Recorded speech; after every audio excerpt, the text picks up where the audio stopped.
శుక్లాంబరధరం విష్ణుం శశివర్ణం చతుర్భుజం ప్రసన్నవదనం ధ్యాయేత్ సర్వవిఘ్నోపశాంతయే.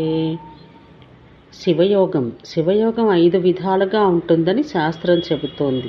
జ్ఞానం శివమయం, శైవీ భక్తి, ధ్యానం శివాత్మకం, శివార్చన శివవ్రతం, శివయోగోహి పంచధా. ముందుగా శివుడంటే ఏంటో శాస్త్రాల ద్వారా, శాస్త్రానుసారంగా గురువులు చెప్పే మాటల ద్వారా గ్రహించడం శివజ్ఞానం.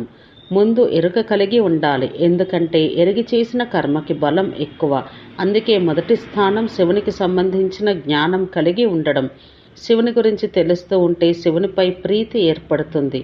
ఆ ప్రీతితో ఆయననే ఆశ్రయించాలి అనే బుద్ధి ఏర్పడుతుంది. ఈ ప్రీతిపూర్వకమైన ఆశ్రయాన్ని భక్తి అంటారు. 2వ స్థానం శివభక్తి. 3వది ఎప్పుడైతే భక్తి ప్రీతి ఏర్పడ్డాయో మనసు ఆయన యందు నిలబడుతుంది. ఇది ఒకదాని తర్వాత ఒకటి సిద్ధిస్తూ ఉంటాయి. మనసు ఆయన యందే ఏకాగ్రంగా నిలపడాన్ని ధ్యానం అంటారు. అందుకు 3వది ధ్యానం శివాత్మకం అన్నారు. జ్ఞానము, ధ్యానము, భక్తి ఈ 3టితో కూడుకున్నప్పుడే అది చక్కని పూజ అవుతుంది. అది విశేష ఫలాన్ని ఇస్తుంది. కనుకనే శివయోగంలో 4వది శివార్చన అని చెప్పబడుతోంది. ఈ 4 నిత్యం చేస్తున్నటువంటి వాడు యోగి అవుతాడు. ఇక 5వది శివ వ్రతాలు. వ్రతపాలన అంటే శివుని యొక్క వ్రతాలు ఆచరించడం. వ్రతాలు అనేక రకాలుగా ఉన్నాయి. దీక్షగా పాటించే నియమాల్ని వ్రతం అంటాం. అలా ప్రతి నెల ఏదో ఒక వ్రతాన్ని ఆచరిస్తూ ఉండవచ్చు. నిత్యవ్రతం ఉంది. నిత్యము శివార్చన చేయడం, బిల్వార్చన చేయడం, కొంతకాలం బిల్వాలతో అర్చన, కొంతకాలం కమలాలతో అర్చన అని పద్ధతులు పెట్టుకోవడం. ఇలా ఏదో ఒక నియమాన్ని అనుసరించి శివారాధన చేస్తే అది నియమపాలన.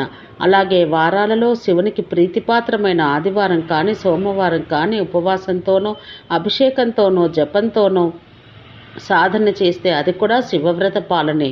ముందుగా వారపాలన ఇది. అదేవిధంగా తిథి పాలన. శివునికి ప్రీతిపాత్రమైన తిథి చతుర్దశి. అర్ధరాత్రి చతుర్దశి పడినటువంటి సమయాన్ని మాస శివరాత్రిగా ప్రతి నెల అనుష్ఠించడం అనే సాంప్రదాయం ఒకటి ఉంది. ఇంకొక వ్రతం ప్రదోష వ్రతం. ప్రదోషం అంటే సంధ్యా సమయంలో, అంటే సూర్యాస్తమయమై రాత్రి వస్తున్న సమయంలో త్రయోదశి తిథి కాని ఉంటే దాన్ని ప్రదోష వ్రతం అంటారు. ఈ ప్రదోషం ఉభయ పక్షాల్లోనూ, శుక్లపక్ష కృష్ణపక్షాల్లో కూడా ఆచరిస్తే ఇది ఒక వ్రతాచరణ అని చెప్పబడుతుంది. అలాంటి వ్రతాలు మాసవ్రత, పక్షవ్రత, వార వ్రతాలు ఇలా చెప్పబడుతున్నాయి. ఇంకొక ప్రత్యేకమైన వ్రతం మహావ్రతం. ఆ మహావ్రతం శివరాత్రి వ్రతం. శివయోగంలో ఉన్నవారు మిగిలిన మాసపక్ష వ్రతాలు పాటించలేకపోయినా ఈ మహావ్రతం మాత్రం పాటించి తీరాలి. దీంతో మిగిలిన 4 యోగాలు పరిపూర్ణమవుతున్నాయి.